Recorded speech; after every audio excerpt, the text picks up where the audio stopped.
You fly in over turquoise water and volcanic green. The brochures call it Martinique. The people who were here first called it Madinina, Island of Flowers, and sometimes Juanacaira, Island of Iguanas.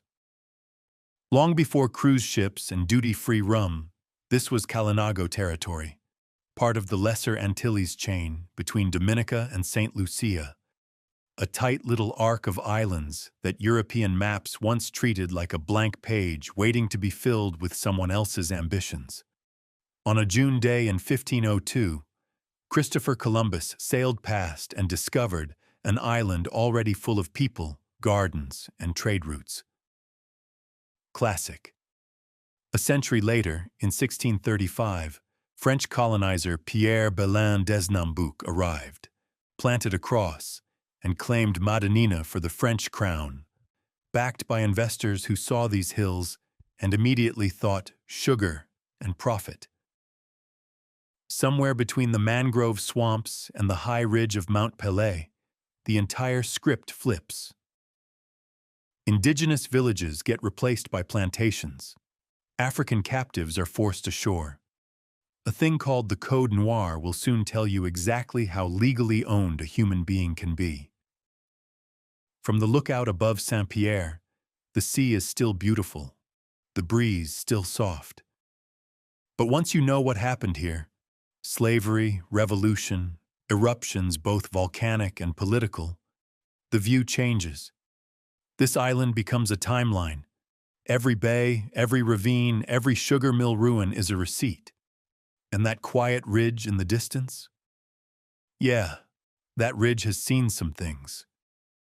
Open on a pre-contact morning, somewhere in the late 15th century, just before Columbus's ships appear on the horizon in 1502. Kalinago canoes glide into a sheltered bay, loaded with the night's catch. Smoke rises from gardens in the interior, where cassava and maize grow in carefully tended plots. Children run along the black sand beach, their voices carrying over the surf. This is Madinina. The Kalinago, sometimes called island Caribs in later European sources, have been here for generations, building on older Arawak and Igneri foundations that echo in oral traditions and pottery shards. The island sits in the Lesser Antilles, between Dominica to the north and St. Lucia to the south, part of a chain that Europeans will later treat as stepping stones.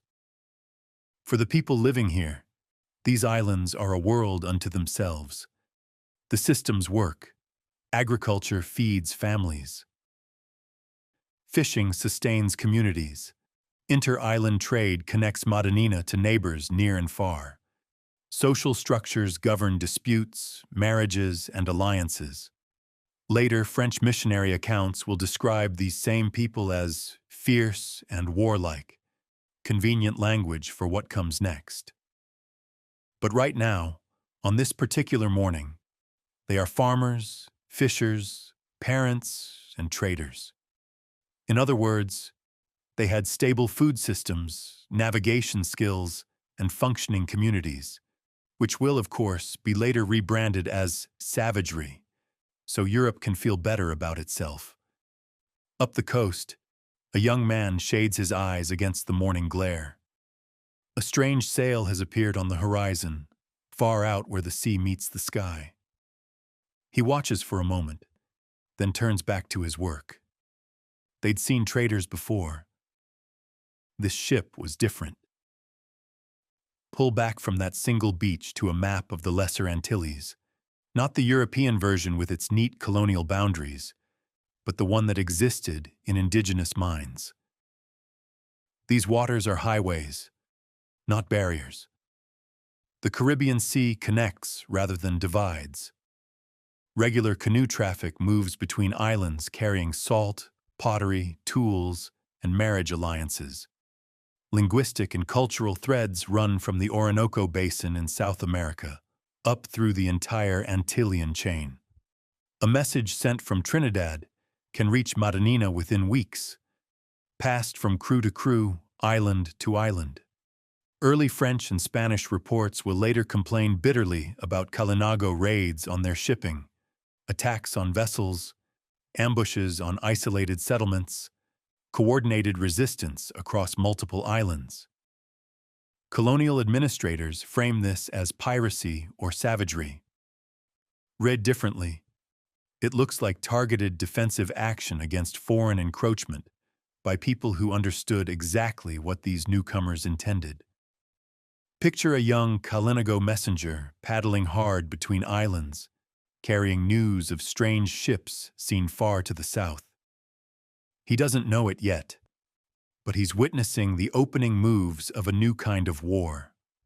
One fought not just with weapons, but with documents, diseases, and definitions of who counts as human.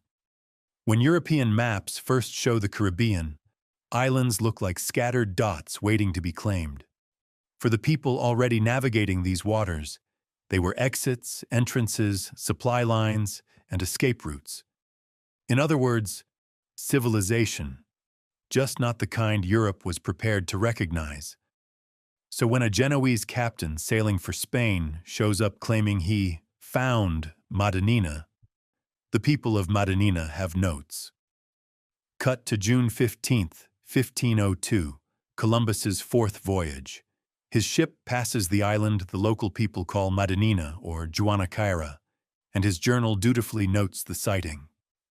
Spain plants a flag, on paper at least, and moves on to bigger conquests elsewhere.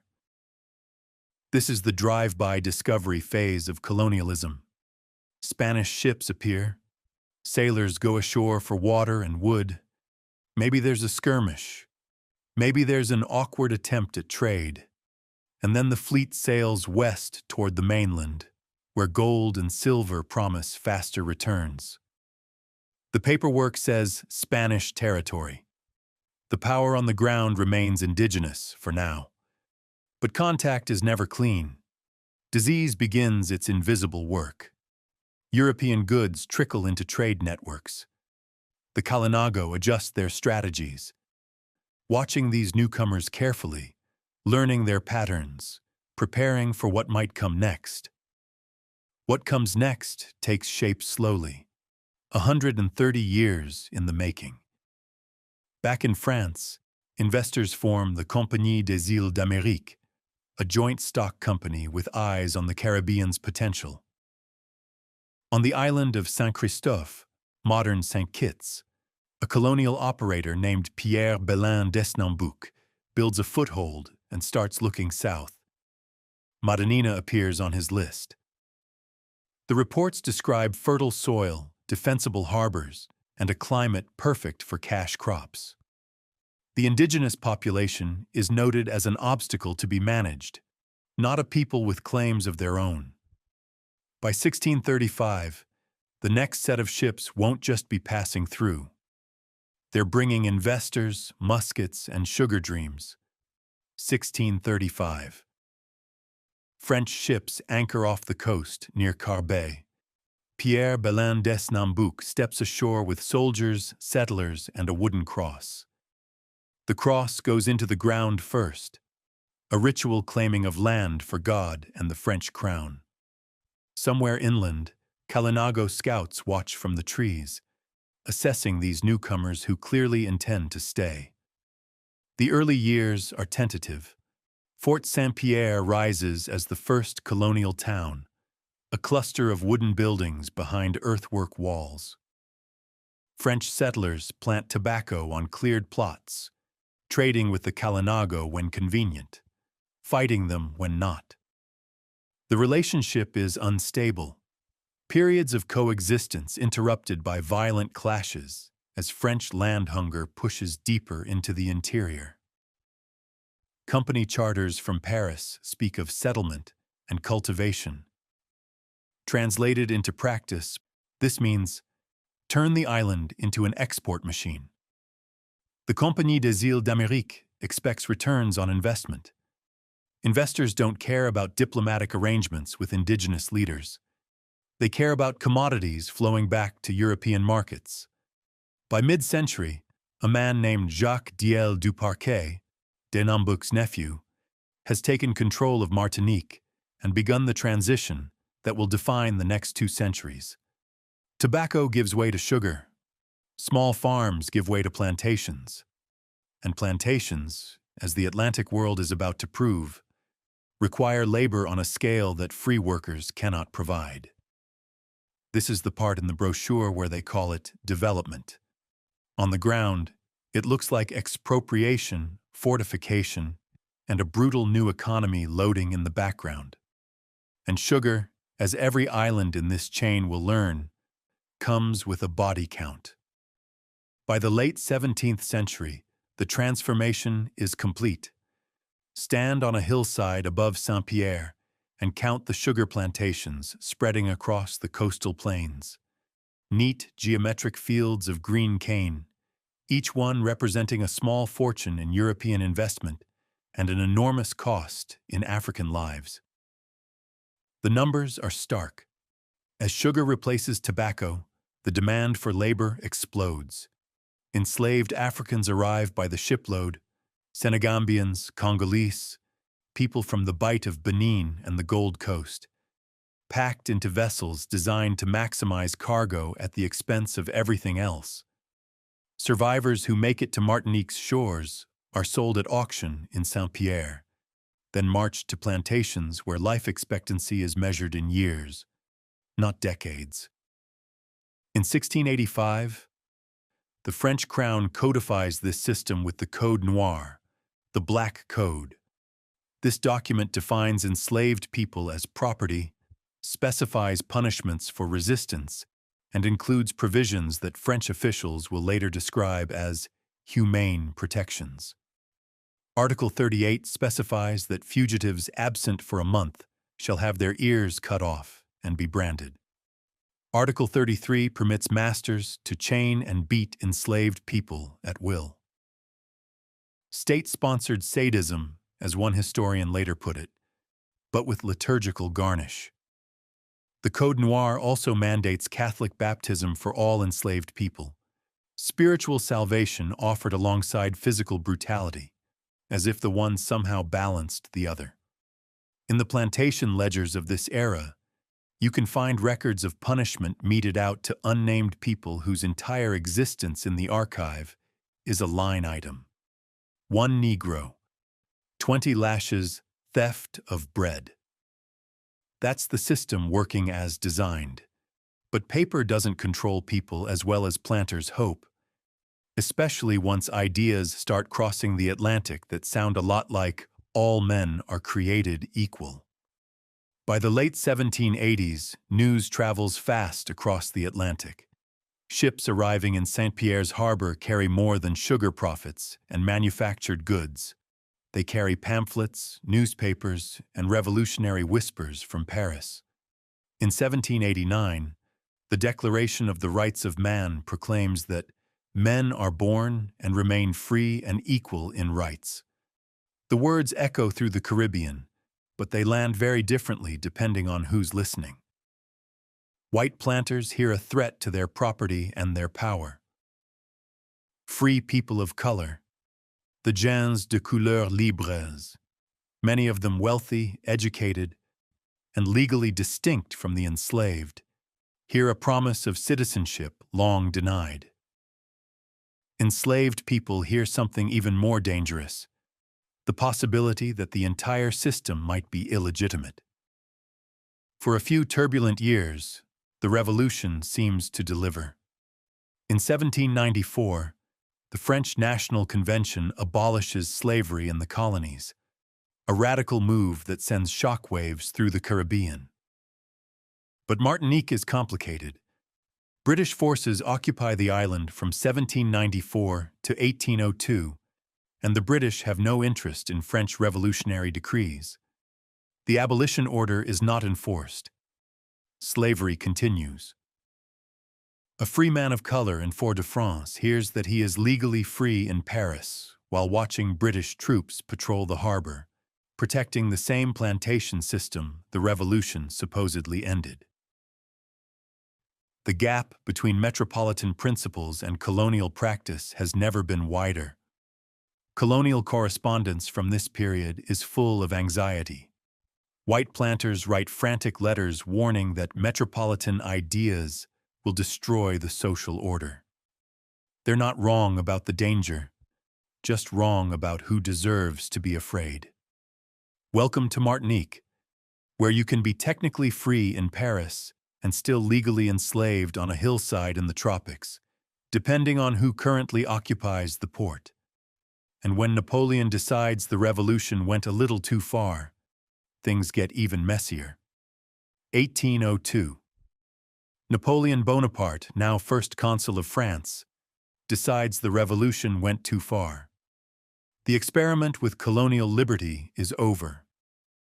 A decree restores slavery in the French colonies, reversing the 1794 abolition and confirming that the rights of man have geographical limits. For Martinique, the decree changes little in practical terms. The island has been under British occupation since 1794, and the British never entertained French revolutionary notions about abolition. Slavery continued uninterrupted while Paris debated philosophy. Now Napoleon's restoration simply aligns French law with Martinican reality. But the psychological impact is devastating. Enslaved families who had heard rumors of abolition, whispered news passed from ship to shore, from port to plantation, watch as chains are reinforced rather than removed. Free people of color who had hoped the revolution might elevate their status now face tightened restrictions and suspicious colonial authorities. Official decrees from Paris celebrate the return of order. Planter letters express relief that the dangerous experiment is over. A colonial administrator writes approvingly of Napoleon's wisdom in recognizing the necessities of our tropical possessions. Translation: the sugar must flow, and sugar requires enslaved labor, and enslaved labor requires the legal framework to keep people in chains. For the people in those chains, the revolutionary era is not one grand liberation arc. It is a brutal lesson in the fragility of paper rights. Liberty can be proclaimed and revoked. Freedom can be offered and withdrawn.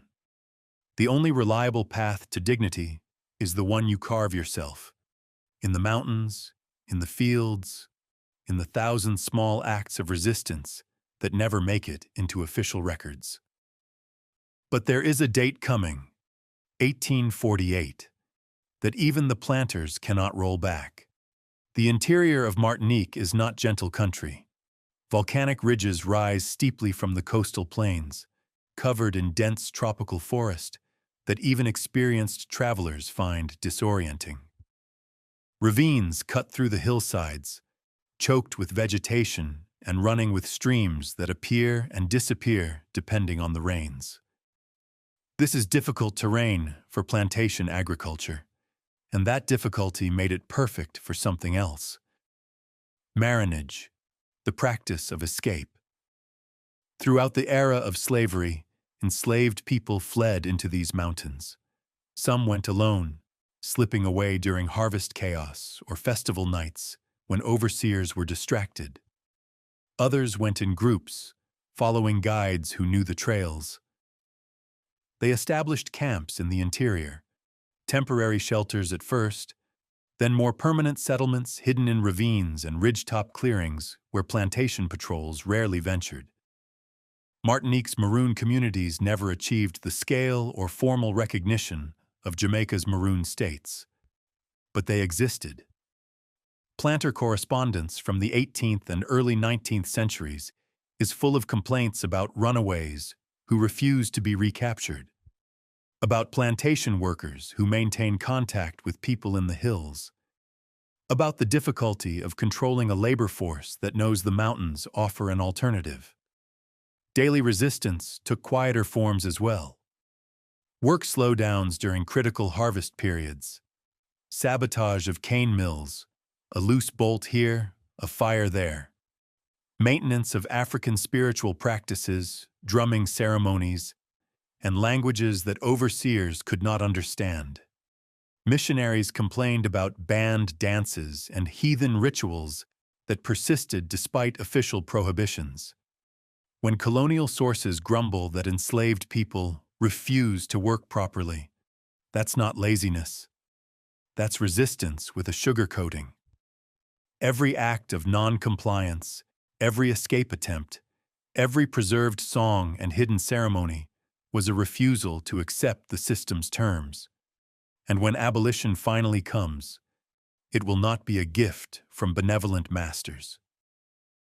It will be the legal recognition of a fight that never stopped. 1848. Revolution sweeps through France again, toppling the July monarchy and establishing the Second Republic. And this time, abolition sticks.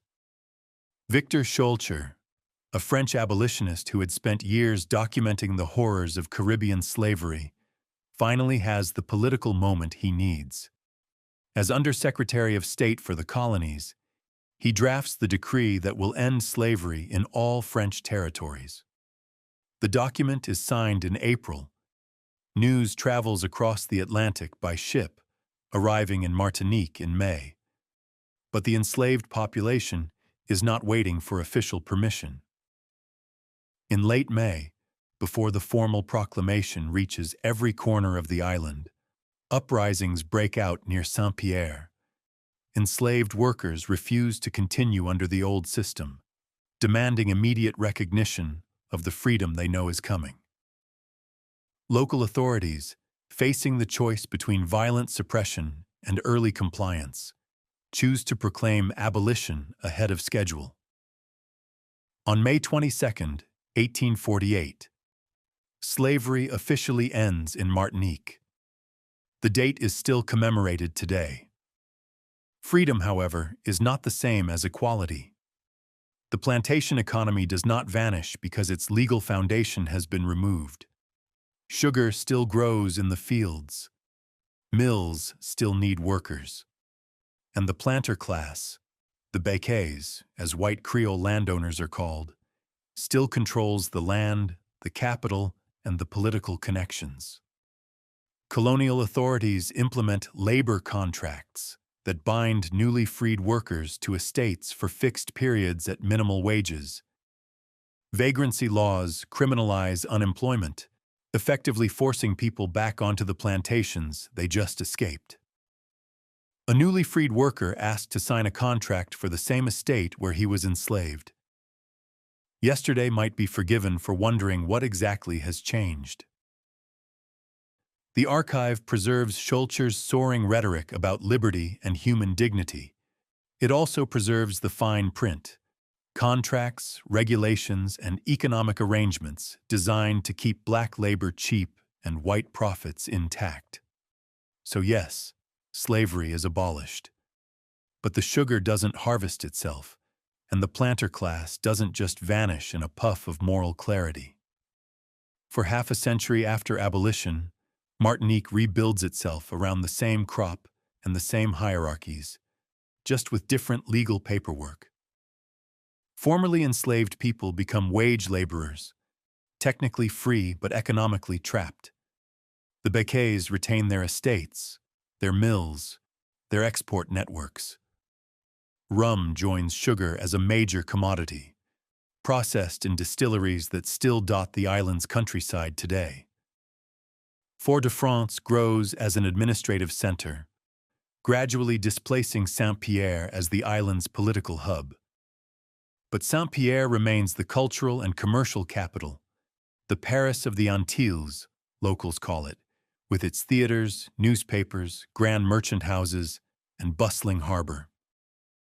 By 1900, nearly 30,000 people live in the city's narrow streets, crammed between the waterfront and the forested slopes of Mount Pelée. The mountain has always been there, rising 4,000 feet above the coastal plain. Locals know its moods, the sulfur vents, the hot springs, the occasional tremor. But Pelée has been quiet for so long that most residents consider it dormant, a scenic backdrop rather than a threat. In early 1902, the mountain begins to wake. Minor eruptions send ash clouds over the city. The Rivière Blanche floods with volcanic mud. Animals die in the upper valleys. The smell of sulfur drifts through the streets. Local newspapers assure readers there is no immediate danger. An election is scheduled for May, and political authorities are anxious to avoid panic that might disrupt voting. A scientific commission visits the mountain and issues a reassuring report. "Stay calm," the message goes. "The volcano is under control." On the morning of May 8, 1902, Mount Pelée explodes. A pyroclastic surge, a superheated cloud of gas, ash, and rock traveling at hundreds of miles per hour, rolls down the mountain and engulfs Saint-Pierre in minutes. The temperature reaches over 1,000 degrees. Buildings collapse. Ships in the harbor burst into flames. Of the city's nearly 30,000 inhabitants, only a handful survive. One famous survivor is a prisoner named Louis-Auguste Siparis, protected by the thick stone walls of his underground cell. The destruction is total. The Paris of the Antilles becomes a mass grave. In the aftermath, investigators note what should have been obvious. The warnings were there. The ash, the tremors, the dead animals, the sulfur, all signs that anyone paying attention could read. But colonial elites underestimated the volcano the same way they underestimated so many things. The confidence of empire, applied to geology, proved fatal. Racial and class geography shaped who died. Wealthy white residents had the means to leave if they chose. Many poorer residents, descendants of the enslaved, laborers, market women, dock workers, had neither the resources nor the permission to abandon their lives on an official's reassurance. When the surge hit, it did not discriminate. But the choices that placed people in its path were not random. Saint-Pierre was called the Paris of the Antilles. In a few minutes, it became a case study in how colonial elites underestimate both volcanoes and consequences. From the ruins, another city, Fort-de-France, rises to prominence.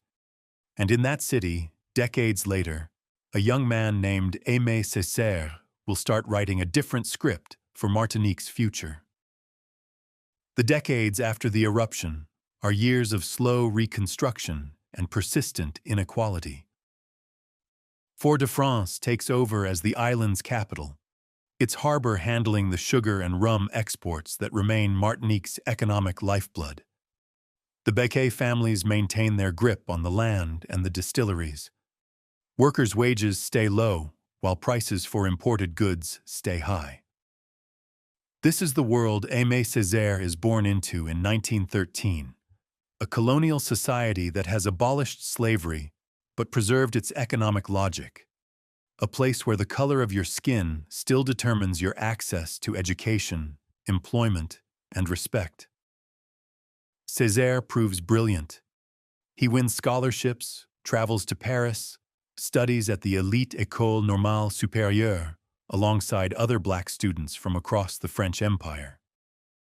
In the cafes and classrooms of 1930s Paris, he develops the ideas that will define his life's work. Negritude. The word is Césaire's coinage, a deliberate reclaiming of the slur nègre, and a declaration of black identity, history, and culture as sources of pride rather than shame. His long poem, Notebook of a Return to the Native Land, published in 1939, burns with anger at colonialism and love for the Caribbean home he temporarily left behind. "I belong to a race that the world has treated with contempt," Cesaire writes. He means it as an accusation and a rallying cry. After the war, Cesaire returns to Martinique and enters politics. In 1945, he is elected mayor of Fort-de-France, a position he will hold for over 50 years. The following year, he wins a seat in the French National Assembly, where he faces a choice that will shape Martinique's future. The question is decolonization. Across the Caribbean and around the world, colonies are demanding independence. What should Martinique choose? Césaire's answer surprises some of his admirers. In 1946, he champions a law transforming Martinique from a colony into a French overseas department, a DOM in bureaucratic shorthand. The island will have the same legal status as any region in mainland France. Its residents will be full French citizens, entitled to the same social programs, the same labor protections, the same political representation. On paper, this is equality with Paris. It is also, Cesaire argues, the fastest path to improved living conditions for ordinary Martinicans, access to healthcare, education, and social security that independence might not immediately provide. Critics then and now point to the trade-offs. Departmentalization means deeper administrative control from Paris. It means continued economic dependence on France and European markets. It means the Béquet monopolies remain largely intact, now protected by French law. A dock worker hearing that he is now a French citizen might cheer, until he realizes his wages still barely cover imported food prices, and the supermarkets are still owned by the same families who owned the plantations. Cesaire himself grows more critical over time. By the 1970s, he is openly questioning whether departmentalization was the right choice, wondering if cultural assimilation has cost Martinique something essential. We are not a little France in the tropics, he insists. But by then, the legal and economic frameworks are deeply entrenched. The tricolor flies over Fort-de-France. French is the language of government and education. But Creole persists in homes, markets, and music, a daily reminder that Martinique's identity cannot be reduced to a line item in a Parisian budget. Walk through Fort-de-France on a carnival night in the 21st century, and you'll see the layers of history moving through the streets. Drums pound rhythms that trace back to African ceremonies banned under the Code Noir. Dancers in elaborate costumes invoke figures from Martinican folklore, some drawn from indigenous traditions, some from African spiritual practices, some from the syncretic creativity of people who had to build new cultures from fragments of old ones. The language in the crowd shifts constantly. French for official business, Creole for everything that matters. A grandmother shouts instructions in Creole. Her grandchild answers in French picked up at school. Both understand each other perfectly.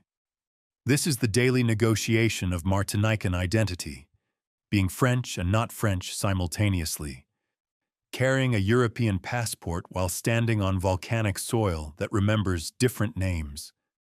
The economic tensions remain sharp. In 2009, Martinique erupted in a different kind of way. A general strike paralyzed the island for weeks, with workers and activists protesting the high cost of living, low wages, and Béquet-controlled monopolies that kept prices artificially high. The slogan, "Martinique expensive, profits for who?" echoed through the streets. At the heart of the protests was a demand for transparency. Who owns what, and why do ordinary Martinicans pay European prices on Caribbean wages? The answers pointed to the same families who had dominated the island's economy for generations. Descendants of the planter class, still controlling supermarkets, import-export businesses, and agricultural operations. The strike won some concessions.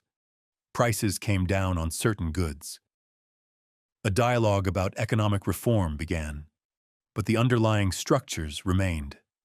An economy oriented toward France, dependent on imports, and controlled by a narrow elite. Debates over Martinique's political future continue. Some advocate for greater autonomy, more local control over taxation, trade, and cultural policy. Others push for full independence, arguing that departmentalization has created a gilded cage. Still others defend the current arrangement, pointing to the social benefits and political stability that come with French citizenship. There is no consensus. The argument itself is part of what Martinique is now. Young Martinicans navigate identities that would have been unimaginable to their ancestors. A university student in Fort-de-France might study in Paris, work in Montreal, and return home to launch a Creole language podcast about Caribbean history. The diaspora stretches across France and beyond, but the connection to the island remains strong, maintained through food, music, language, and the gravitational pull of home. Empire ended on paper.